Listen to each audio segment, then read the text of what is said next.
Today's subject is ecological destruction of Ceylon stroke Sri Lanka. Since 1948, after independence, the Sri Lankan government also was involved in destroying the ecology, destroying forests and not protecting them. But fortunately, the grasslands adjacent to the plantation area, the estates which were owned by the Sterling companies were protected, and the woods were protected, and they have had a very good plan. Even in planting trees, they had very good plans. They planted trees as windshields, and they had fire gaps, and very well planned.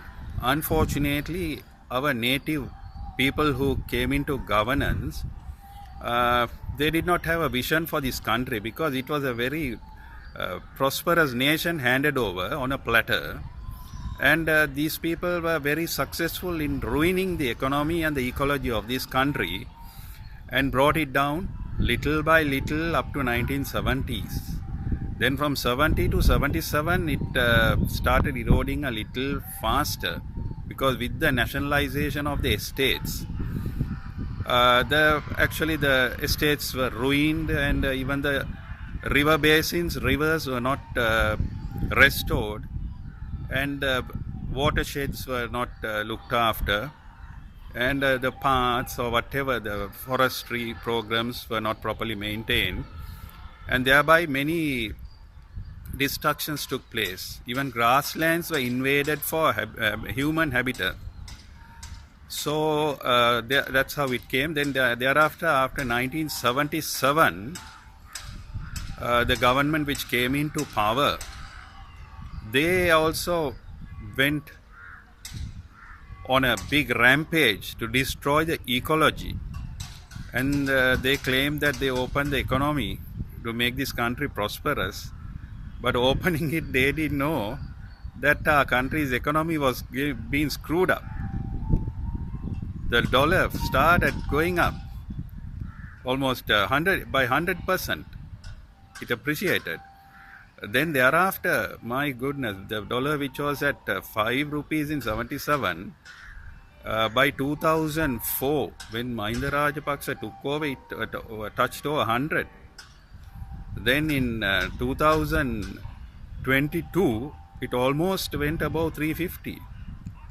So now you will know how the politicians have been working on the country. A prosperous country with all best infrastructure, with good human mindset, and well-disciplined, lawful nation. And finally, our guys were very successful in making it an unlawful nation, by which our country suffered, because they bombarded hatred, racism into the minds of the people using the television, which was given for educational purposes, to educate the people to grow. But here they educated people to grow racism and hatred, and finally they used it very successfully and bankrupted the nation. Now, under the Clean Up Sri Lanka, I think the president and the government and all the citizens should understand the first cleanup has to be done in the minds of the population, those who have been actually filled with racism, hatred, and those who do not like development.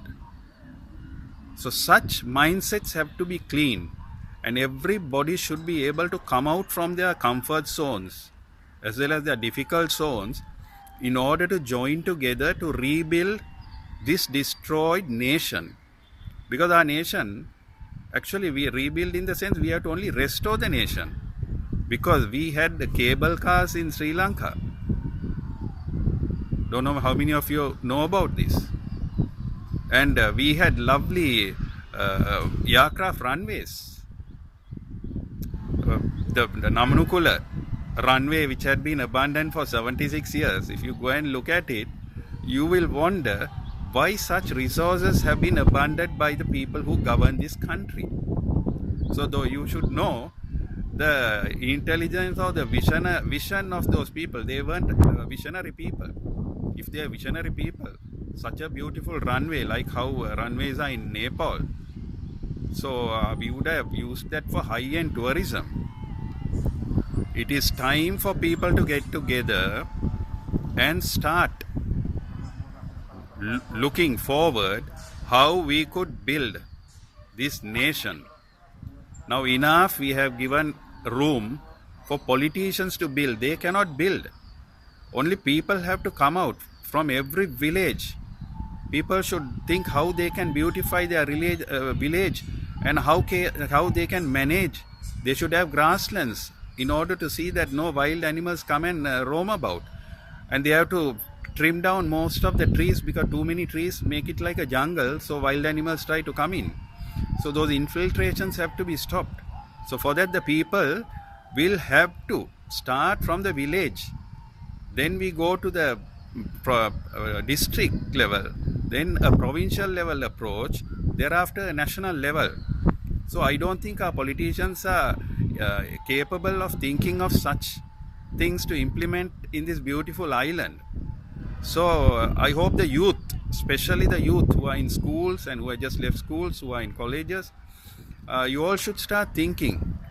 Is it true that our country was a well-developed nation in 1948? It had tram cars, cable cars, it had the best transport systems, the roads, the railways, the mail system, postal system, the best plantations. So it is time that we all get together. Don't allow only politicians should be there. The parliamentarians are there to manage the state funds and whatever development process the rural population are expecting to do. They are there to make necessary laws and make rules and regulations in order for development. What the people want, they will do it. If the people find a particular law or the rules and regulations set up are detrimental to the nation, they should be able to change those things. That is why you appoint parliamentarians, not to do business. Unfortunately, our politicians made them to become business people, to manage businesses. State nationalized the plantations and many businesses, and they try to run business. Their business is not to do business. Their business is to do legislative work. So at least now, we hope Mr. Harshana Nanekar, you will advise the parliamentarians that they are there to do legislative work, educate them, and we hope from here a proper parliament would be there. Slandering has to be stopped. Their business is to talk about the problems of this nation, and whatever obstacles are there to remove those. And also please, those people who have been who are trespassed into state property and who are holding them and who are collecting money without paying it to the government treasury, please be good enough to make necessary arrangements to find all those state assets and ensure that at least in the future those income come to the state treasury, and those who have trespassed forcibly and who have been holding on without paying monies to the treasury, they also should be taken to task as per the 1982 State Property Act. We trust now it's time to rebuild the nation. So let us all revisit everything where there had been corruption. We'll remove that. We'll clean those. So everyone have a clean mind. Let's have a clean mind to make a good have a good concept in us to develop this nation. So over to all citizens. 2025 may be a year of development and jubilation for every citizen. Thank you. Stay blessed.